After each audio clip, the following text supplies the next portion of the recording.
Hey there, it's me, Lisa Lillian, also known as Hungry Girl, and I am here with... Me, Hungry Mom. All right, nice to see you, Mom. Nice to see you too. Are you ready to try another product? I cannot wait. All right, so I remember you telling me when you were a little girl that you loved a snack that was kind of nutty and corny, right? Yes. What were they called? Corn nuts. Corn nuts, right? Right. Okay, well, there's a new and better version of corn nuts. It's like a much better thing that is similar to corn nuts, and it's called Love Corn, and it's delicious, crunchy corn.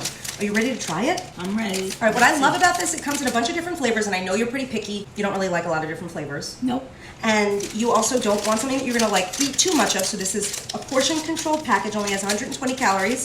So these are smaller. I noticed right away that they're smaller than traditional corn nuts. Just pop them in your face. Right. Mmm. Oh, that's good. Truth be told, I know these. Delicious, right? Yep. Be honest. Let me finish. I would buy this. You would? Mm-hmm. What do you like best about it? They're crunchy. It's the corniest thing I've ever tasted.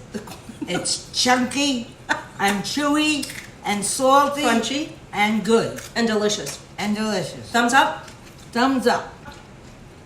Okay, thanks for tuning in. We'll see you soon. That's good stuff. Psst, make sure you follow me for more taste tests with Hungry Mom.